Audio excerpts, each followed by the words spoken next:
Quantity बढ़ेगा तो देश का विकास होगा। Thank you. धन्यवाद।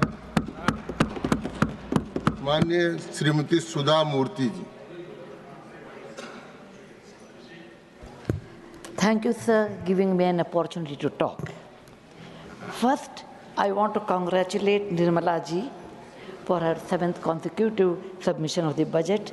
As a woman, I'm extremely proud about her. Second thing, her budget is really good, particularly for middle class. She has given 12 lakh slab, because I grew up in a middle class, what it means, a big slab to the family. She has also done good work for the senior citizens and infrastructure development. I congratulate her for that. Sir, I have a small suggestion to her. And this is with my own experience I'm going to talk. We can teach children AI. How much time I have? Okay. You are teach children AI, computer science, mathematics, etc. But you are not making our children a good citizen, a good character, value-based education. We are not able to do. The reasons are many. Number one is there is a nuclear family. There are no grandparents who can sit and talk about it or teach. Both husband and wife are working. They are in a city or the cramped schools. There are many reasons are there. And it is very difficult to bring up children without value system, because ultimately they do not become good citizens, even though they may be highly educated people. If you tell children you should have Satyam, Vada, Dharmam, Chara, all these things, they may not understand. It thinks it's one of those moral science class and run away. Once I was working in a village, in a school area, and many parents and particularly mothers came and told me, our children don't listen to us, they don't read, they are not interested in doing any other work. Is there any solution? I said, there is no quick solution in that, but let us experiment it. And we built one large, it's a government school, it had a good toilets, water facility, midday meal, all were there.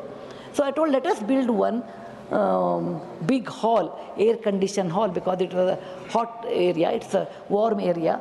We built one air-conditioned room, and there I told, kept some children book stories, and I called the volunteers and mothers along with the teachers, and I told them, look, children's mind is like a wet wall. If you teach them properly good values at this time, through stories, then it is possible to hold their attention, and they may learn by this. This is what we believe in it. And we gave them little material, and I visited them after 1 year. The things were so different after 1 year, because there are many mothers who would like to contribute in the afternoon time. There are some volunteers they would like to do.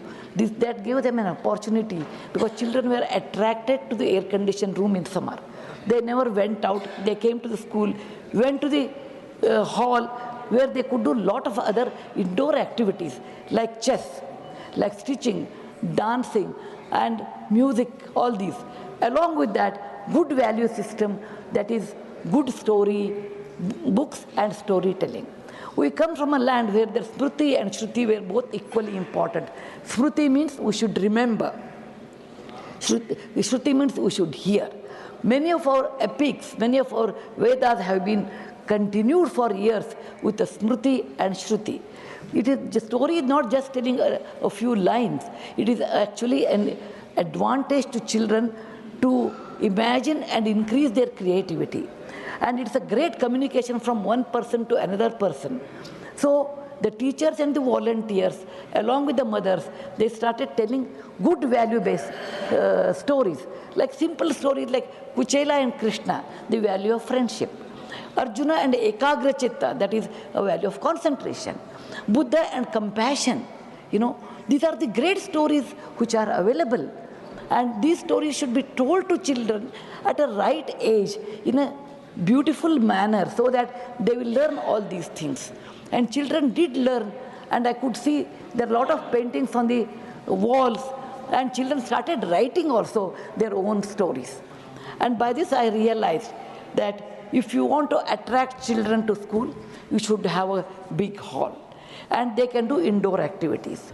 And you should have teachers and volunteers who can tell stories. I'm sure Government of India with National Education Policy, NEP, they have revised new syllabus and with the stories. I have seen that, I really appreciate. But writing story is different. As an author, I know. Writing story is different. Telling story is entirely different. And this telling story tradition was there in our country before, and we have to inculcate with our teachers. When we give teachers training, we always say, okay, they should be BA, B.Ed, MA, M.Ed, but we will never emphasize on converting the difficult situation, difficult subject in the form of stories and convince them. And that is the reason I feel we should have storytelling sessions in the school compulsory, and we should also have teachers training inclusive of storytelling, and if possible, we should have an institution to be built over a period of time, storytelling. India is always famous for stories. We have a great storytelling tradition with Katha Sarit Sagara. Katha Sarit Sagara tells thousands of stories. And we do not worry about that. We always go and see what is there in the Western country, tell that stories. No, because it is not correlating to our culture. I want to give a small example. 5,500 years back in Lothal, they found out an object. That object is a very small cup. On the cup, there is a story without any words.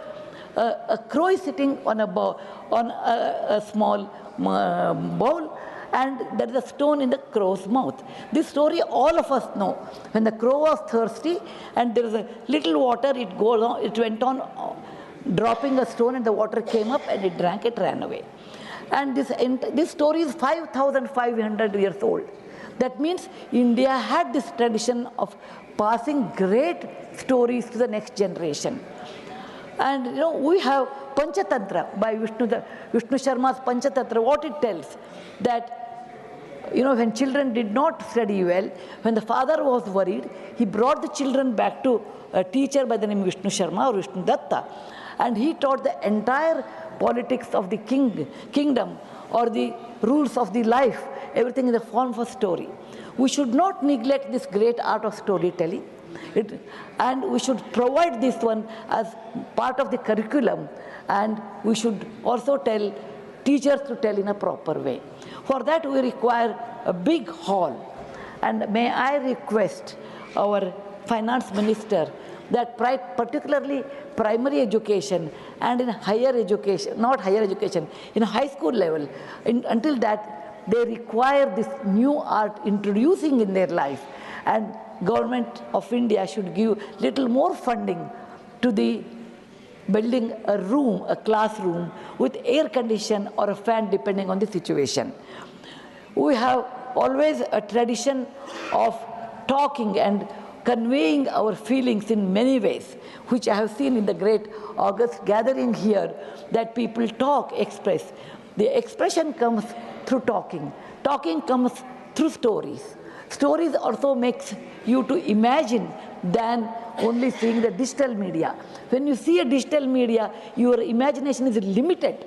Whereas when you do not see digital media and imagine, then imagine the sky is the top or the ceiling. There is no ceiling, you can go on imagining. That's the reason we say, when a shloka is told that, a beautiful shloka, how is Vishnu, how is Krishna, Shantakaram, Bhujagashayanam, Padmanabham, Suresham, Vishwadharam, Gaganasadrisham, Meghavarnam, Shubhangam. And when you talk all these things, if you see a digital media, you can see a hero's features, but you can't imagine. But if you want to imagine, you have to read stories, you have to tell stories. Please do not mistake me because I'm an author of a children's story, I'm selling my book. It is not for that at all, my books are sold otherwise. But this creativity, I got it because I learned great stories in my childhood. I can imagine Lord Krishna or Vishnu or anybody of my choice, closing my eyes, how he had a Shanta Chitta, he had a Neela Varna, he had the beautiful eyes, and he is Gagana Sadrisha, up to the top of the clouds. All this imagination I get. And this is only thanks to my elders who taught me stories, thanks to my teachers who inculcated the habit of storytelling, thanks to my readers who gave me the feedback, the best way to teach is through storytelling. Thank you, sir, giving me an opportunity to express my things. I want to ask the Madam Nirmala ji to release little more money for primary and high school level, that to build a beautiful library and again all the indoor games along with storytelling sessions. And a library is nothing but the house of learning and knowledge. Dhanyavad, Jai Hind. धन्यवाद माननीय सुधा मूर्ति जी। Shri A.D. Singh. तमाम बड़ी खबरों के लिए बने रहिए किन्नी times के साथ। वीडियो को लाइक करें, चैनल को सब्सक्राइब करना ना भूलें। In 0 hour, I think so. It is a record during the lunch time. अब श्री अखिलेश यादव जी श्री बजट पे सामान्य चर्चा पे केंद्रीय बजट पर श्री अखिलेश यादव जी। धन्यवाद सभापति महोदय, मैं आपका विशेष धन्यवाद देता हूं कि आपने मुझे बजट पर बोलने का अवसर दिया है। मैं अपने सभी साथी जो विपक्ष के बोले हैं उनसे अपनी बात को जोड़ते हुए मैं भी इस बजट के विरोध में खड़ा हुआ हूं। अध्यक्ष महोदय, ये बजट टारगेटेड बजट है, ये बजट फोकस्ड है। ये टारगेटेड फोकस्ड उन लोगों के लिए है जो बहुत संपन्न हैं, बड़े लोग हैं, उद्योगपति हैं, उनके लिए ये बजट बना हुआ है। और जो बात कही जा रही है कि भारत को विकसित राष्ट्र बनाने के लिए मुझे इसमें कोई रोड मैप नहीं दिखाई देता है। और रोड मैप इसलिए नहीं दिखाई देता अध्यक्ष महोदय कि जैसे ही बजट आया, सभापति महोदय, जैसे ही बजट आया हम लोगों ने वो तस्वीरें देखी हैं। वो जो तस्वीरों में दिख रहा है, इधर हाथों में हथकड़ी और पैरों में बेड़ियां, क्या सभापति महोदय 10 बजट इस देश के लिए इसलिए बनाए गए थे कि जब 11वां बजट आएगा तो पूरा देश और पूरी दुनिया ये देखेगी कि भारत के लोग हथकड़ी लगा करके और बेड़ियों को लगा करके भारत लौटाए गए। सभापति महोदय, मैं आपके माध्यम से ये बात कहना चाहता हूं कि अमेरिका जा रहे हैं तो पिछली बार हीरा लेकर के गए थे, इस बार सोने की जंजीर ले जाइएगा। जंजीर देखकर शायद उन्हें कोई और जंजीर याद आ जाए। और हो सभापति महोदय, हो सके तो कुछ बच्चे और महिलाओं को अपने साथ तो नहीं, किसी और जहाज में साथ लेते आएगा। वो जहाज भी तो भारत का ही होगा। इतना हक तो उनका बनता ही है कि कम से कम दूसरों की ठगी से शिकार कुछ लोग तो बाइज्जत देश लौट सकें। वैसे सवाल ये भी है कि आपके रहते ऐसी ठगी कैसे फल फूल रही है। और सभापति महोदय, इस ठगी से सबसे ज्यादा अगर प्रभावित कहीं के लोग हैं तो वो गुजरात के प्रभावित लोग हैं। क्या यही सभापति हमारे विकसित भारत की तस्वीर है? यादव जी, आप सीनियर मेंबर हैं। सभापति पार्लियामेंट्री वर्ड जो आप बोलते हैं थोड़ा सा सोच समझ के बोलिएगा। ये ठगी वर्ड जो है थोड़ा सा इसको हटा दीजिएगा।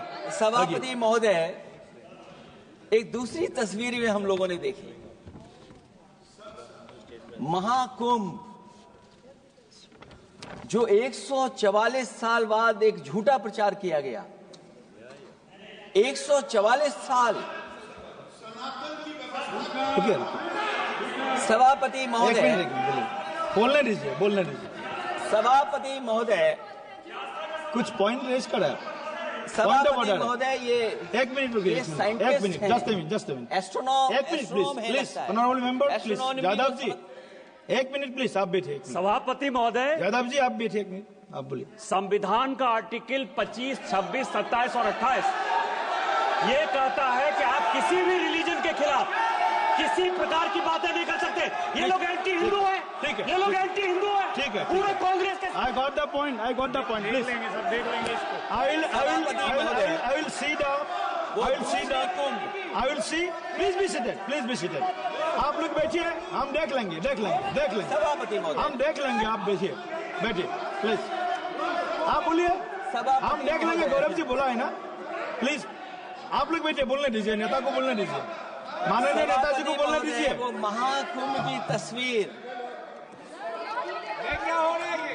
ये भड़काना चाहते हैं, ये भड़काना चाहते हैं। सभापति महोदय, ध्यान भड़काना चाहते हैं। एक मिनट, कोई आप भी ऐसा स्नान वर्ड करके नहीं आए हो, जो कोई भी आस्था के विरुद्ध में बोला है, आपको कोई उसको हटा अधिकार दीजिए। नहीं बनता है। आप स्नान करके नहीं आए हो, आपने स्नान नहीं किया कुंभ में। बोल दिया मैंने, सभापति बोल दिया महोदय, मैंने, प्लीज आप हटा दिया जाएगा उसे। सभापति महोदय, इन्होंने कुंभ में स्नान नहीं किया। आप इधर देखिए, शहर पर देखिए, उधर मत देखिए, शहर को संबोधन कीजिए। अगर फोटो आई होती तो मैं जैकेट वाली भी फोटो देख लेता। आपका कोई गलत फोटो दिखा है, सभापति महोदय, ऐसा लग रहा है। विकसित भारत की जो दूसरी तस्वीर देखी जी, वो तस्वीर न केवल हम लोगों को दुख पहुंचाती है, बल्कि तमाम वो सनातन को स्वीकार करने वाले लोग, उनको दुख पहुंचाया होगा। सभापति महोदय, अगर लोग तकलीफ में रहे, परेशानी में रहे, और ये पहली बार हुआ होगा ऐसा कि लोग 300 किलोमीटर के जाम में फंस गए, न केवल एक मुख्यमंत्री सभापति महोदय, उन्हें 2-2 मुख्यमंत्रियों को लगाना पड़ा कि कैसे जाम रुक जाए। सभापति, इसके साथ साथ इन्हीं के संगठन के लोगों को जब लगा कि वो व्यवस्था नहीं बना सकते, तो इतने दिनों बाद इनके संगठन के लोगों की अपील है कि भारतीय जनता पार्टी के कार्यकर्ता बाहर आए और लोगों को सुविधा दें, परेशानी दें। ये बात तब सभापति आई है जब लोग दुख, तकलीफ, परेशानी की वजह से इनके खिलाफ चिल्लाने लगे, इनके खिलाफ बोलने लगे। सभापति महोदय, मैं ये पूछना चाहता हूं, जिस स्नान के लिए प्रधानमंत्री गए हो, देश के राष्ट्रपति गए हो, उपराष्ट्रपति गए हो, मंत्री गए हो, क्या यही विकसित भारत की तस्वीर होगी जिसमें आप ट्रैफिक मैनेज नहीं कर पा रहे हैं? आप हर शहर में ये कहा गया कि कोई शहर से निकले नहीं, सबके सब वहीं पर रुक जाएं, आगे नहीं जा सकते, दर्शन नहीं कर सकते। अगर ये सच्चाई नहीं है सभापति महोदय, सब बॉर्डर सील हुए हैं, जितना भारत के लोग सब बॉर्डर सील हुए हैं, और फिर चांद पर पहुंचने का क्या फायदा जब जमीन की समस्याएं न दिखती हों आपको, जमीन की समस्याएं न दिखती हों। और सभापति महोदय, मैं सरकार से जानना चाहता हूं वो ड्रोन कहां हैं? वो जो डिजिटल इंडिया की बात कही गई थी, वो कहां है? जो लोग अभी तक इस बात की डिजिट नहीं दे पा रहे हैं कि कितने लोगों की जान गई है, कितने लोग वहां पर खो गए हैं। सभापति महोदय, इधर विज्ञापन और कार्टूनों की बड़ी चर्चा हो रही थी। मुझे याद है कि एक दिन मैंने अखबार देखा, अंग्रेजी अखबार, और मैं समझता हूं ये माननीय सदस्य जितने लोग रहे होंगे उन्होंने वो अखबार जरूर देखा होगा, न्यूज़पेपर, और उसके फ्रंट पेज पर एक विज्ञापन था, और उस विज्ञापन की जो तस्वीर थी उसमें एक जानवर, मुझे पहचान में नहीं आ रहा, वो शायद गधा रहा होगा, वो जेल के अंदर है। मेरा मन नहीं माना, मैंने उसी दिन सरकार को जगाने के लिए लिखा, और मैं आज सभापति महोदय सरकार के माध्यम से जानना चाहता हूं कि डिजिटल इंडिया करते करते साइबर क्राइम, साइबर लूट और डिजिटल अरेस्ट कितना बढ़ गया है। और जो विज्ञापन दिया था, इस जानकारी के बाद वो विज्ञापन दोबारा अखबार में नहीं आया। वो विज्ञापन की तस्वीर मैं नहीं दिखा सकता हूं, मैं समझता हूं माननीय मंत्री जी उस विज्ञापन को जानते होंगे और देखा होगा उन्होंने। जो विज्ञापन दिया, जनता का भारतीय रिजर्व बैंक से यह सवाल है कि वो अपने ऐसे विज्ञापनों में किसको चित्रित कर रहे हैं और क्यों, और वो कहां से आया है। क्या यह कोई प्रतीकात्मक चित्रण है? यदि हां, तो वो जानवर किसका प्रतीक है? क्या उस सिस्टम का जिसके कंधे पर स्वच्छ और सुरक्षित बैंकिंग की नैतिक जिम्मेदारी है, या उस मंत्रालय का जिसको सुरक्षित बैंकिंग का दायित्व निभाना चाहिए? अगर ये चित्रण जनता को दिखाना चाह रहा है कि ये बहुत ही अनैतिक भी है, जनता इसके लिए मानहानि का दावा भी कर सकती है। अगर आरबीआई यही दिखाना चाह रहा है, तो आप अपने खाता धारकों के प्रति बैंक का ऐसा नकारात्मक रवैया न केवल आपत्तिजनक है, बल्कि घोर निंदनीय भी है। आरबीआई ऐसे विज्ञापनों से नहीं, बल्कि अपने सिस्टम को चुस्त दुरुस्त करके वह जनता में बैंकिंग साक्षरता और बैंकिंग सजगता जागरूकता अभियान चलाकर जनता को सचेत और सावधान करें। उसी के बाद मैं समझता हूं, जब भी हम लोग मोबाइल खोलते हैं, कोई ना कोई आवाज सुनाई देती है उसके अंदर।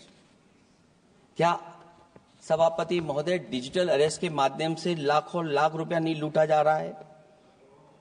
आखिरकार उसके लिए जिम्मेदार कौन है? कौन जिम्मेदार है उसके लिए?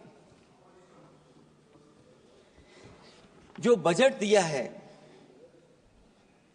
जो बजट में बातें निकल करके आ रही हैं,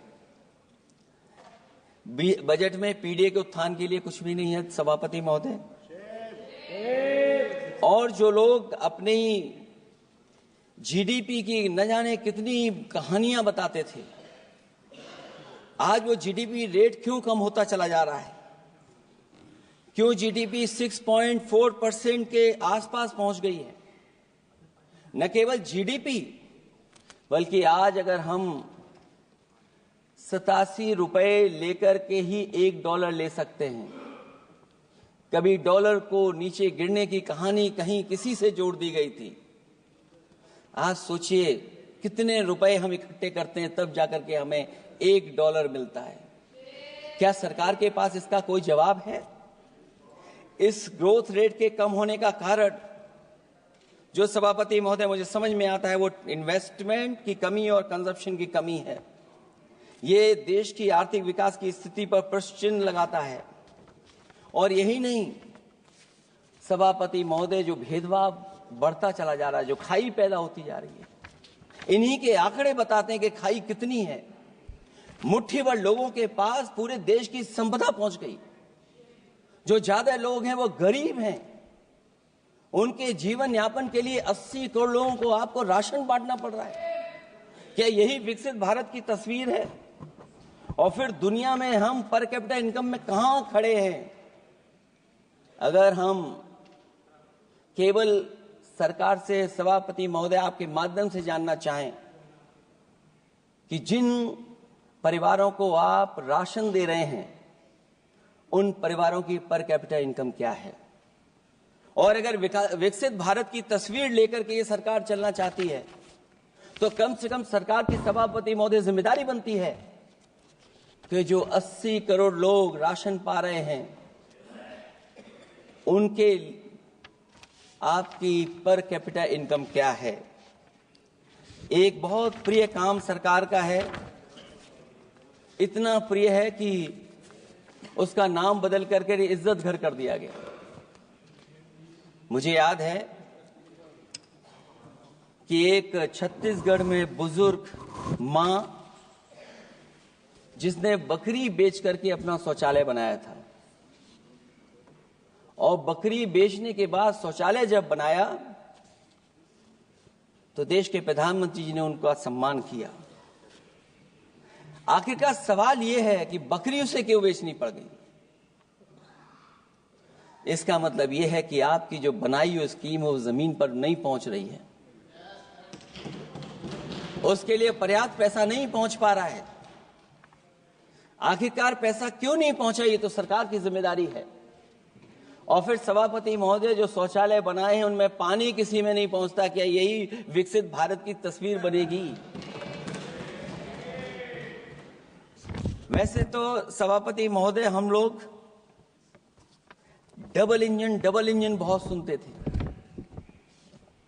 और अब इस बजट में 2 इंजन और बढ़ गए हैं। सभापति महोदय, ये 4 इंजन वाला है बजट।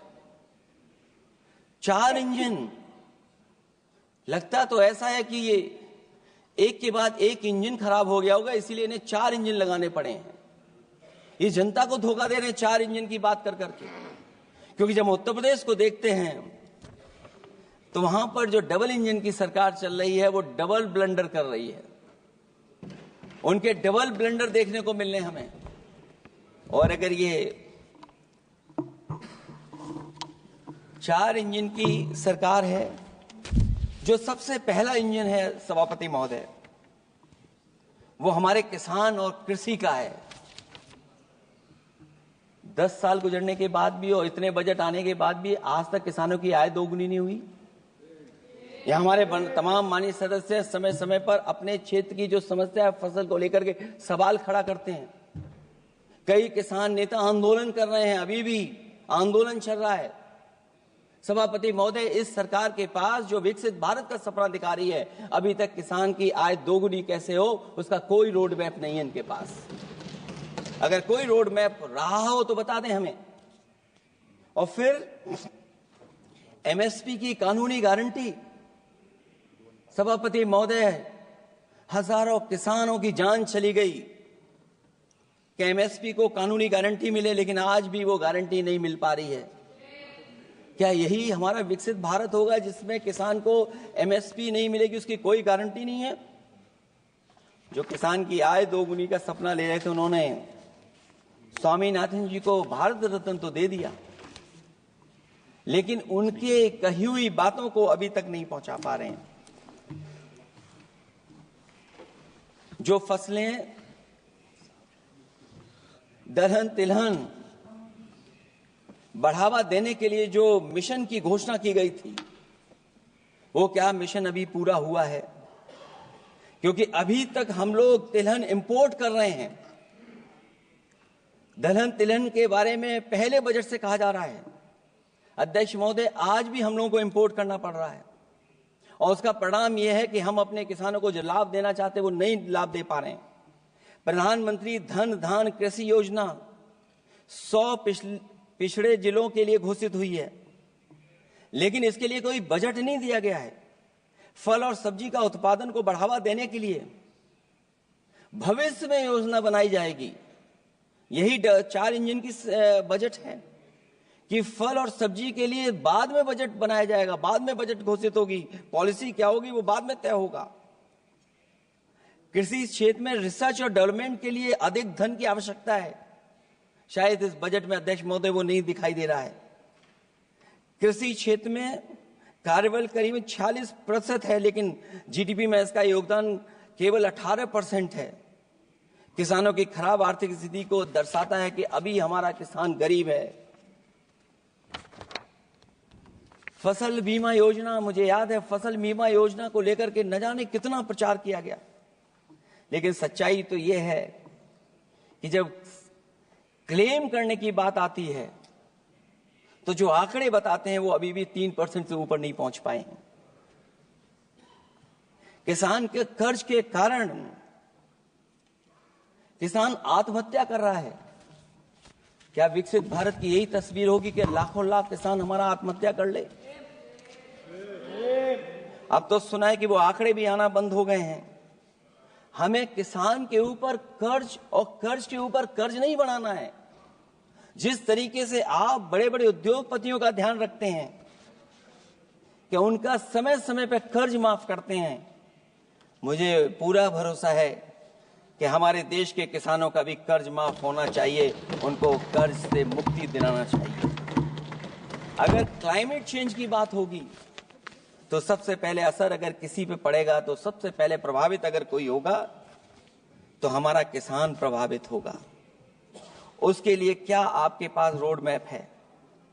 हमारे माननीय सदस्यों ने बहुतों ने कहा है जीएसटी को लेकर के न जाने क्या क्या सरकार बनाती है और जीएसटी से लगातार व्यापारियों को उलझा रही है। जब तक जीएसटी के बारे में व्यापारी समझ पाता है तब तक जीएसटी को बदल देते हैं, तरीका बदल देते हैं। अभी भी किसानों के जितने भी इक्विपमेंट हैं उनमें 18-12% जीएसटी लिया जा रहा है। कम से कम अगर विकसित भारत का सपना ये सरकार देख रही है तो सभी के सभी एग्रीकल्चर इक्विपमेंट जो हमारा किसान इस्तेमाल करता है उस पर 0 जीएसटी होनी चाहिए। मैन्युफैक्चरिंग सेक्टर को बढ़ावा देने के लिए और कई योजनाएं सरकार लाई है। भंडारण की सुविधा किसको मिल रही है? सभापति महोदय, भंडारण को लेकर के भी सरकार का कोई रोड मैप जरूर होना चाहिए। ये कैसी अर्थव्यवस्था है अध्यक्ष महोदय, जहां पर अर्थव्यवस्था को तो हम तीसरे नंबर पे पहुंचा रहे हैं, लेकिन नौकरी और रोजगार उसके पास नहीं है।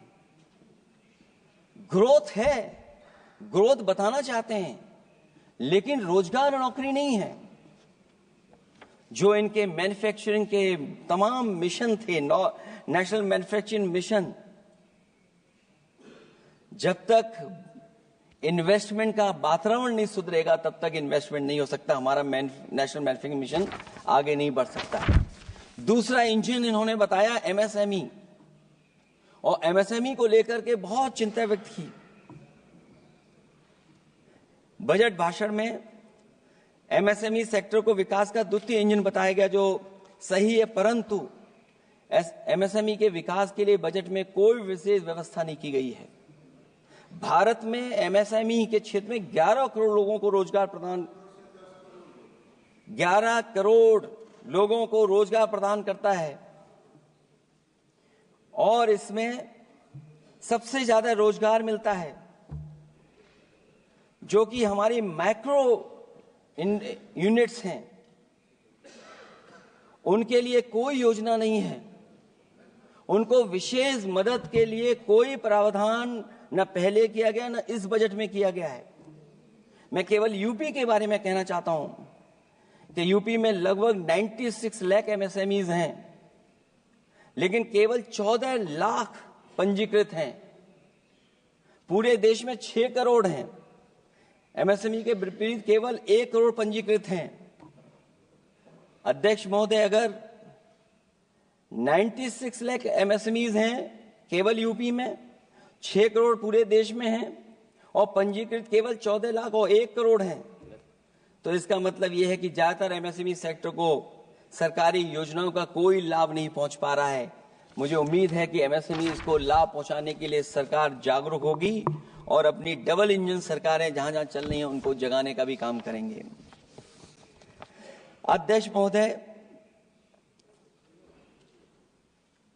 एक समय ऐसा भी था जब लोग बजट के आने पर खुश होते थे, क्योंकि बजट नई उम्मीद जगाता था, देश और जनता को आगे की ओर ले जाता था। लेकिन भाजपा सरकार के बजट में न देश के विकास के लिए कुछ होता है, न जनता की तरक्की के लिए। बजट मायूसी लेकर नहीं आना चाहिए। बजट देश का आर्थिक मानचित्र होता है, वो दर्शाता है कि किस तरह पूरे देश का संतुलित, मतलब हर राज्य का बराबर विकास हो, और जो भी राज्य या क्षेत्र भौगोलिक, शैक्षिक, सामाजिक, राजनीतिक कारणों से पिछड़ गया है उसके लिए कैसे प्रावधान किए जाएं जो वो भी मुख्य धारा से जुड़ सके। वर्तमान में बैलेंस डेवलपमेंट की नीति पिछड़ती जा रही है। मैंने कई मौकों पर कहा है और आज फिर दोहरा रहा हूं कि अध्यक्ष महोदय, सच्चा विकास वही होता है जो भेदभाव मिटाता है। अच्छा बजट किसी देश को हर दिशा में विकास का रास्ता तैयार करता है। इन्हीं अर्थों में बजट लोकतांत्रिक होता है, जो समाज के हर वर्ग के लिए लाभकारी होता है। ये सबसे आखिरी व्यक्ति को ताकत देकर के उसे आर्थिक मुख्यधारा से जोड़ता है, ये बजट होता है।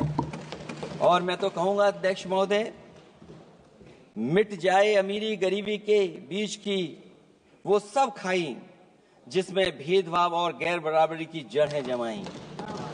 बजट के अंदर उसके लिए हमेशा एक दिल धड़कना चाहिए, जो आज भी भूख के सूचकांक के आंकड़े बनाकर देश के दिखावटी विकास के सच का भंडाफोड़ कर रही है। भूख मिटे, महंगाई घटे, यही बजट का सबसे बड़ा नारा होना चाहिए। निर्बल को सबल बनाना, निराशा को आशा में बदलना ही बजट का मानवीय पहलू होना चाहिए। बजट का सबसे बड़ा सिद्धांत कमजोर के प्रति हमदर्दी होना चाहिए। बजट बनाने की सोच किसी या कुछ लोगों को लाभ पहुंचाने की नहीं होनी चाहिए, बल्कि इंसानियत के नजरिए की उसी बुनियाद होनी चाहिए। यदि बजट के आने से निर्बल सबल बनता है तो समझो बजट अपने उद्देश्यों से सफल हुआ है, नहीं तो उसे असफल ही माना जाना चाहिए। अध्यक्ष महोदय, रोटी की भूख किसानों को विश्वास में लेकर ही मिटाई जा सकती है, और मैंने पहले भी कहा, फिर दोहराता हूं उन बातों को। किसान को फसल का सही दाम दिलवाना और उसे बीज, खाद, पानी का इंतजाम करना, आवारा पशुओं से उनकी फसलों को बचाना। और ये आवारा पशुओं को अध्यक्ष महोदय मैं इसलिए कहना चाहता हूं, उत्तर प्रदेश के चुनाव में देश के प्रधानमंत्री जी आए थे, उन्होंने कहा था कि मैंने एक रोड मैप बनाया है और 2 हफ्ते मुझे लगेंगे, सरकार बनवा दीजिए, एक भी जानवर सड़क पर नहीं दिखाई देगा और किसान की जान नहीं जाएगी और न खेतों की बर्बादी होगी। लेकिन अध्यक्ष महोदय, मैं उत्तर प्रदेश के माननीय सदस्य चाहे इधर के हों उधर के हों, वो जानते होंगे कि इस तकलीफ और परेशानी से अभी भी किसान उभर नहीं पाया है और आज भी खेतों को उसे 4 दीवारी या तारों से जोड़ करके चलना पड़ रहा है। फसलों को बचाना सरकार की प्राथमिकता होनी चाहिए। इस मामले में जुमलेबाजी और झूठे वादे अच्छे नहीं। आंकड़े बताते हैं कि देश में बहुत सारे ऐसे कारोबार हो रहे हैं जो कारोबार बढ़ते चले जा रहे हैं। कई उद्योगपति कई गुना कारोबार से लाभ उठा रहे हैं। कई विदेशी कंपनियां इस धंधे में अरबों कमा रही हैं, लेकिन आलू का किसान इस लाभ से वंचित है। जहां अध्यक्ष महोदय, बिहार के लिए मुनक्का को लेकर के अगर वोट बढ़ाए, मैं उसका स्वागत करता हूं। मखाने को लेकर के एक कदम आगे चला गया, मैं दूसरे स्टेट में पहुंच गया अध्यक्ष महोदय। लेकिन मखाने का जो बोर्ड बनाए, लेकिन हमारे साथियों, मखाने का ध्यान रखना, जिस तरीके से पॉपकॉर्न का मीठे और नमकीन में जीएसटी में हेरफेर हो गया है, कहीं आपके मखाने में भी मीठे का जीएसटी अलग हो, नमकीन का अलग हो, गुड़ वाले का अलग हो मखाने में। हाँ, कहीं वैसा ही ना करेंगे। आज किसान का आंदोलित होना सरकार की विफलता का सबसे बड़ा उदाहरण है। सरकार और किसान के बीच भरोसे के बिना भूख नहीं मिटाई जा सकती है। समय पर बीज, खाद को मिलना, कृषि ऋणों को माफ होना, एमएसपी दिलवाना सरकार का दायित्व है, वो इससे बच नहीं सकती। किसानों के हिस्से में काले कानून नहीं, सतरंगी भविष्य आना चाहिए, और ये सरकार काले कानून ला करके हमारे किसानों को अपमानित करना चाहती है। वहीं अध्यक्ष महोदय, हमारे मानव संसाधन के लिए स्वास्थ्य एक बड़ी चुनौती है। चिकित्सा स्वास्थ्य में सुधार होना बेहद जरूरी है। आज के समय की सबसे बड़ी जरूरत है कि हर शरीर को पोषक आहार मिल सके, कार्य की दशाएं अच्छी हों, वर्क लाइफ बैलेंस सही हो, जिससे मानसिक रूप से भी लोग स्वस्थ रहें। इसके अलावा पर्यावरण को भी अब स्वास्थ्य के बड़े कारक के रूप में लेना होगा। एनवायरनमेंट को हेल्थ फैक्टर के रूप में देखना होगा। हर तरह के प्रदूषण को रोकना होगा, हरियाली बढ़ानी होगी। साथ ही एक बात और अहम है, और वह है हर तरफ नकारात्मकता, नफरत का प्रचार। इससे इंसान के अंदर निगेटिविटी आती है, आपस का विश्वास और सौहार्द टूटता है। इसके परिणाम स्वरूप इमोशनल सपोर्ट सिस्टम फेल होने लगता है। फेक न्यूज लोगों को मानसिक रूप से धीरे धीरे बीमार बना रही है। इसे हर हाल में रोकना होगा।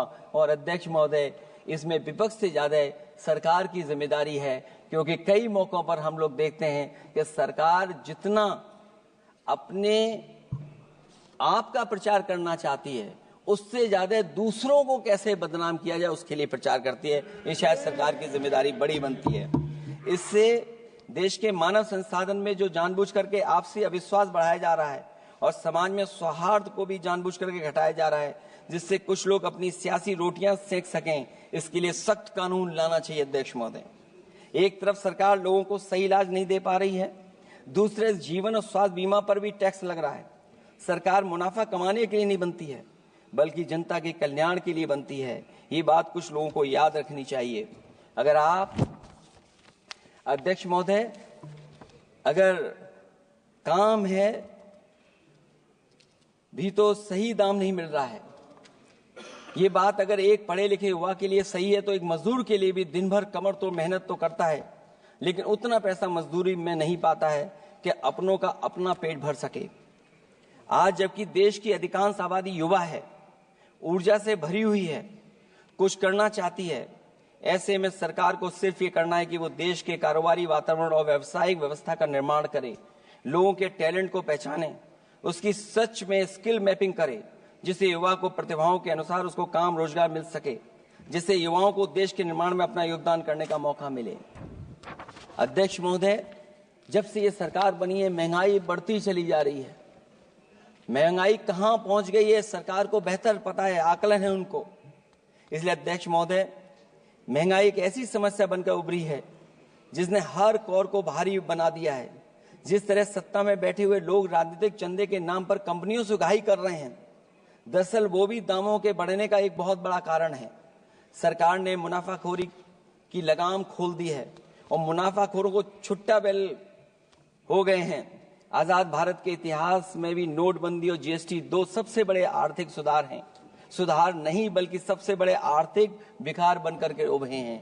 और अध्यक्ष महोदय, मैं याद दिलाना चाहता हूं, नोटबंदी के समय पर बैंक की लाइन में एक मां लगी थी गर्भवती, जो बच्चा जन्म लिया उसका नाम हम लोगों ने खजांची रखा है।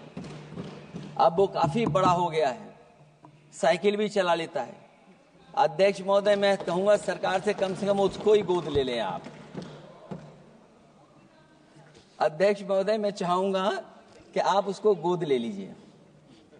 नाम जब आप गोद ले लेंगे तो नाम भी आप अपने हिसाब से रख पाएंगे। किसी भी आर्थिक सुधार का लक्ष्य ये होता है कि आर्थिक गतिविधियां सुचारू रूप से चल सकें और आसान होंगे, जिससे अर्थव्यवस्था दिन दूनी रात चौगुनी तरक्की करे। लेकिन इन सुधारों के आने के बाद से अर्थव्यवस्था की गति कछुआ की चाल जैसी हो गई है, जिसकी प्रमाण है कंपनियों की ग्रोथ का काम होना, उनकी बिक्री का घट जाना, यहां तक कि फास्ट मूविंग कंज्यूमर गुड्स भी 2% से ज्यादा आगे नहीं बढ़ पा रहा है। इसका सीधा मतलब यह है कि लोगों के पास पैसों की किल्लत हो गई है और वो रोजमर्रा की जरूरत तक खर्च नहीं करना चाहते हैं। ऐसे में उनकी बचत कहां से होगी, और जब बचत नहीं होगी तो लोग क्या तो खाएंगे और क्या बाजार में लगाएंगे। लोगों में भविष्य को लेकर कितनी अनिश्चितता और चिंता है कि वो अपने जमा पैसे अपने पास ही रखना चाहते हैं। इसलिए व्यापार में बढ़ोतरी नहीं हो पा रही है, बैंकों में भारी किल्लत है, पूंजी का निर्माण नहीं हो पा रहा है और लोग निवेश के लिए आगे नहीं आ रहे हैं। और इसलिए मैं अध्यक्ष महोदय कहना चाहता हूं कि उत्तर प्रदेश सरकार ने एक बहुत बड़ा आयोजन किया था, इन्वेस्टमेंट मीट, 40 लाख करोड़ का एमओयू हुआ। मैं अध्यक्ष महोदय आपके माध्यम से जानना चाहता हूं सरकार से, अध्यक्ष महोदय मैं आपके माध्यम से सरकार से जानना चाहता हूं कि जो अपने आप को डबल इंजन की सरकार कह रहे हैं, वो उत्तर प्रदेश के इन्वेस्टमेंट के लिए क्या सहयोग कर रहे हैं। ये दुर्भाग्यपूर्ण है कि आत्मनिर्भरता की बात करते हुए भी हमारा शेयर बाजार विदेशी निवेशकों पर निर्भर करने लगा है। जब वो पैसे लगा देते हैं तो शेयर बाजार में उछाल आ जाता है, नहीं तो उसे धड़ाम होते देर नहीं लगती है और एक एक दिन में हमारे निवेशकों का लाखों करोड़ों का नुकसान हो जाता है। इसका एक बड़ा शिकार हमारी युवा पीढ़ी भी हो रही है, जो देखा देखी में पैसे तो लगा देती है लेकिन शेयर की खरीद फरोख्त से पैसा कमाने वाले बिचौलियों की गहरी चाल को समझ नहीं पाती है। ये खेल बंद होना चाहिए और जिम्मेदारी सरकार की बनती है कि खेल ये बंद हो।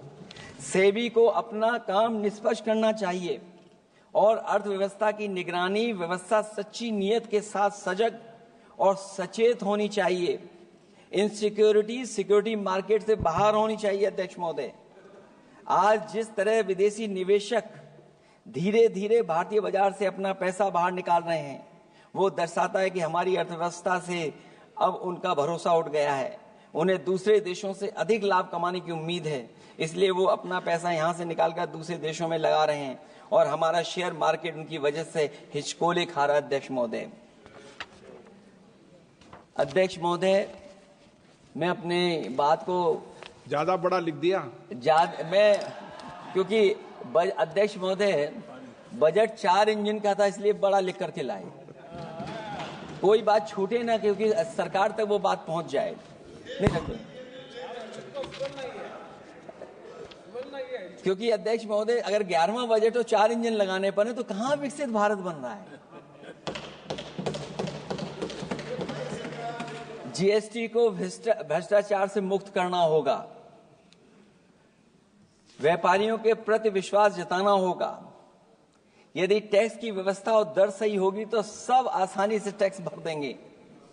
हाई टैक्स रेट दरअसल भ्रष्टाचार को बढ़ावा देती है, इससे राजस्व की हानि होती है। सच में लोग काम कारोबार करना चाहते हैं, कर की चोरी नहीं करना चाहते हैं।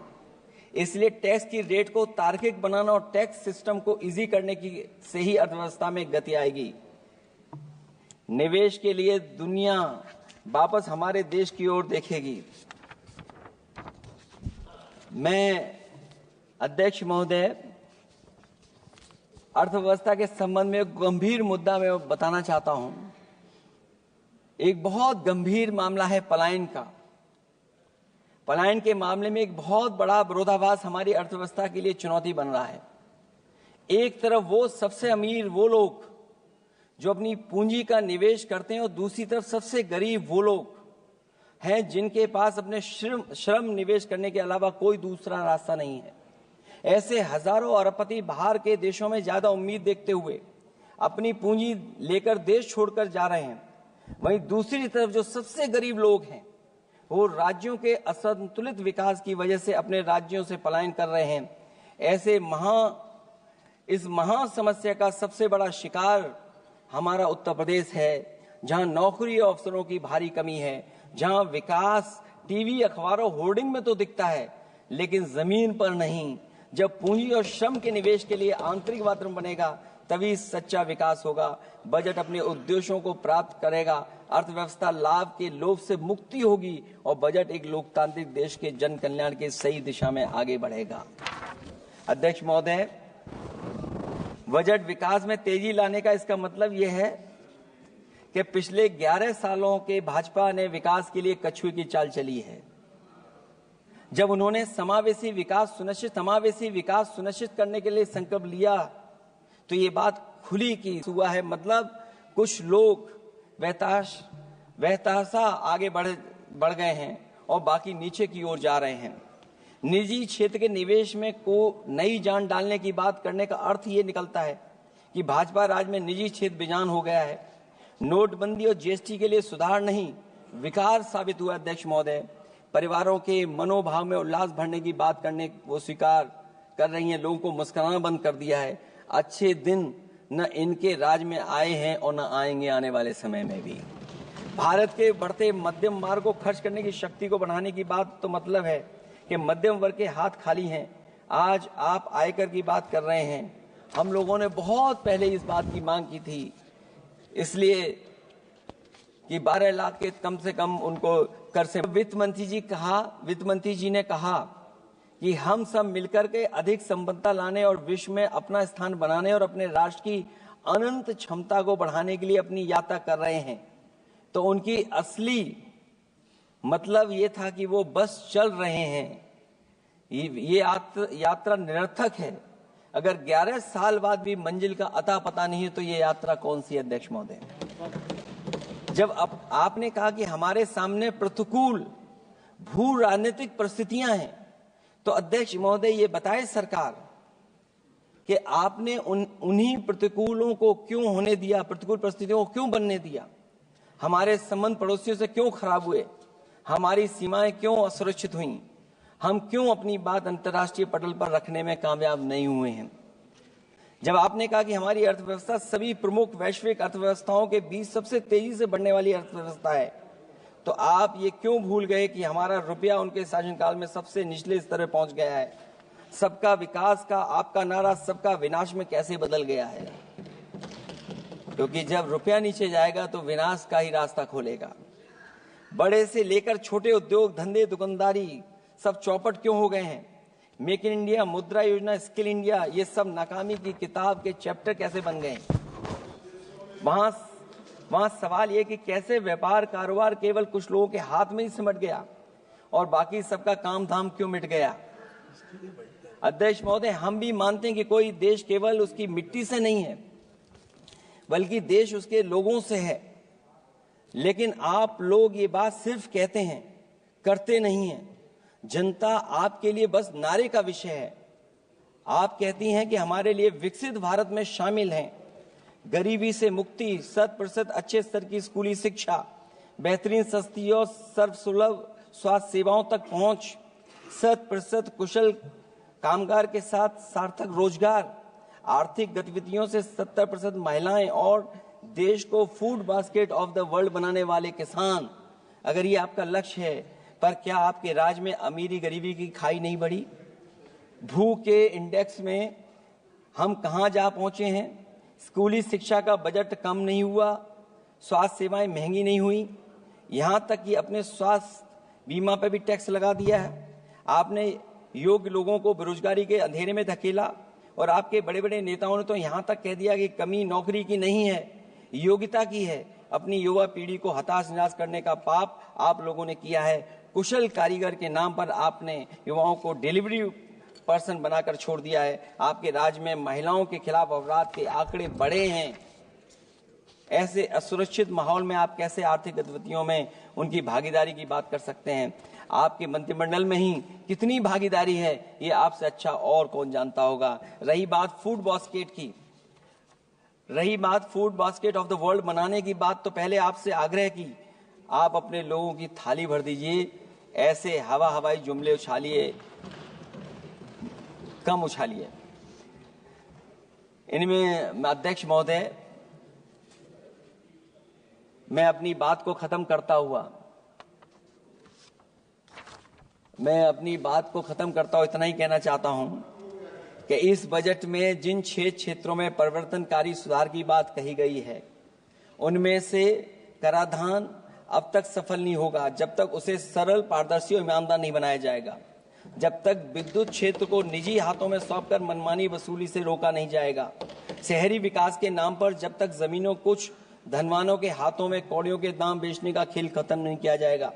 खनन के नाम पर जब तक जल, जंगल, जमीन पर आदिवासी पारंपरिक अधिकार की हकमारी की हेराफेरी रोकी नहीं जाएगी, और जब तक वित्तीय क्षेत्र और विनियामक सुधार की निष्पक्ष कोशिश नहीं की जाएगी। अंत में मैं अध्यक्ष महोदय इतना ही कहना चाहूंगा कि असली तरक्की है वही जो हर फर्क मिटाती है। असली तरक्की है वही जो हर फर्क मिटाती है, जो हर तरफ खुशहाली के गुलशन खिलाती है। इन्हीं शब्दों के साथ अध्यक्ष महोदय मैं धन्यवाद देना चाहता हूं। मैं इस बजट का विरोध करता हूं। ये रोड मैप कहीं नहीं दिखाता है कि जिससे विकसित भारत बने। बहुत बहुत धन्यवाद अध्यक्ष जी आपका। श्रीमती हेमा मालिनी। तमाम बड़ी खबरों के लिए बने रहिए किन्नी टाइम्स के साथ। वीडियो को लाइक करें, चैनल को सब्सक्राइब करना ना भूलें।